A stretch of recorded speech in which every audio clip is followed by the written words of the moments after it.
maraakiibta berbera waxay iman jirtay 2,000 oo sannadood dhalashadii Nabi Ciise ka hor. Berbera lama odhan jiray, waxaa la odhan jiray Malay. marka ganacsatadu waxay uga iman jireen Hindiya, Greek, Shiine, Carabta iyo Iiraan. dekada berbera horta nasiib wanaag waxay ku taallaa meel strategic location ah oo aad iyo aad kordhinaya waxay tahay tartanka dekadaha kale ayay ku taallaa. waxay leedahay imanka qalab caalamiya oo international standard ah. waxa ay gaadhay in DP World oo 70 dekedood oo dunida ku filqan ka shaqaysa inay berberi number 1 ka u gasho. dadka ka shaqeeya ee waxa qabtayna waa dadkeeni. haddii loo eego percentage-ka specialist-ka ee ajnabiga ah ee imanka dekada jooga 1% maaha. waxa ka shaqeeya oo dhan waa dadkeeni. waxaan rajaynayaa mustaqbal gaaban inaynu ku dhaafi doono meelo badan oo jaarkeena.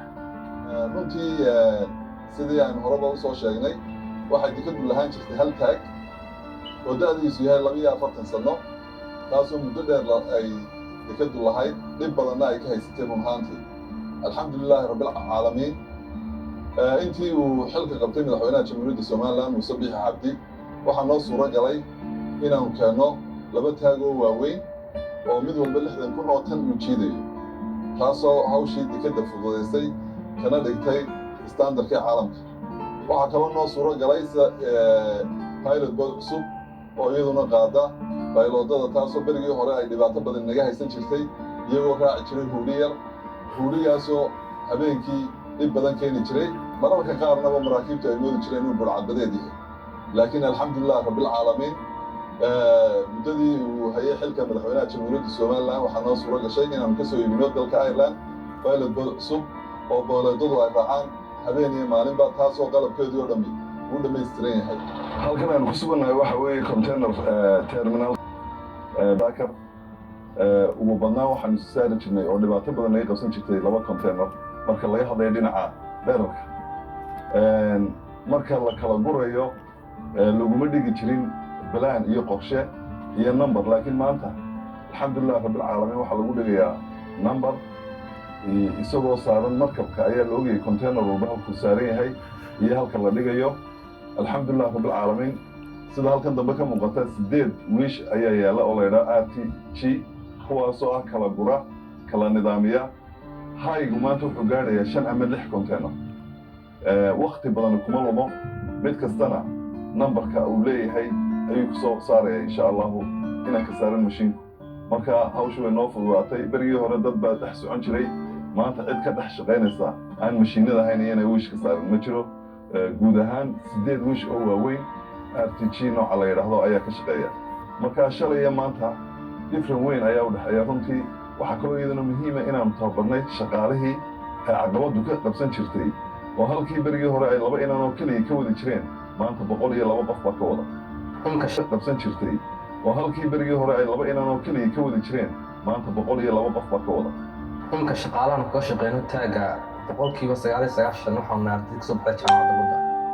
lodkaygii iyo lodiga dambeeyay qaariga horeeyba waxaan dhalinyaro aniga iyo qaariga yar baan nahay oo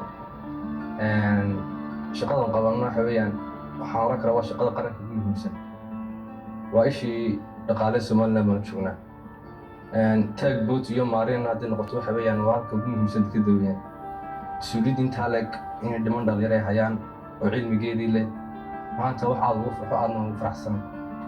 mudnaanta iyo mahadnaqa marka ilaahay laga imaado waxaa leh madaxweynaha jamhuuriyadda Somaliland iyo maariyaha dekada jamhuuriyadda Somaliland Siciid Xasan Cabdilaahi oo run ahaantii soo saaray dad dhalinyaro training siiyey, waxna baray. maantana nalagu aamulin mas-uuliyadda intaa leeg, cilmi badanna waan u leenahay. tana dekadooyinka kama shaqeyn cilmigaan u leenahay waxaan oran karaa dekadaha adduunka waan kaga shaqeyn karnaa. sida aynu soo wada aragnayba waxaanu ku rakibnay 247 kamaradood oo dhammaan dekada dhinaca badda iyo gudaheedaba lagu daawado. waxaa isbedela shaqaalo 3 shiftiyo misteeda 24 hours-kaba oo la monitor garaynayaa dhaqdhaqaaq kastoo ka socda dekada. waxa weeye waa lala socdaa. waxaa kaloo intaa dheer night vision ay leeyihiin kamaraduhu habeenkii lagu arkayo. waxaa kaloo ay leeyihiin waa movable, waa la wareejinayaa si qofka laga sheekay halka uu socdo kamaradu way raacaysa. marka run ahaantii xagga security-ga waa aad iyo aad baan uga adkaynay. shaqaale u tababaran xagga nabadgelyaduna may jirin runtii, laakiin maanta waxaa ka shaqeeya 102 security-ga ah iyo in ka badan 68 askari.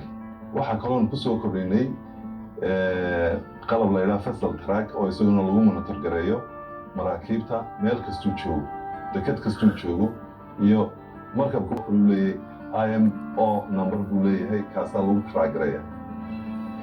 dekeda ingiriiska Nottingham baan dul istaagi karaynaa, Jabal Cali, Singapore, dhammaan wixii u soo socdo oo dhan waxaan u helnaa marka hore email baa lasoo diraa schedule-kooda, dabeedna qaybtan board controlku way follow gareeyaan, waanay la socdaan mid walba goobta kusoo beeganyay, saacadda kusoo beeganyay, si ay ugu diyaar garoobaan qolooyinkii marineska ahaa iyaguna soo xidhayay.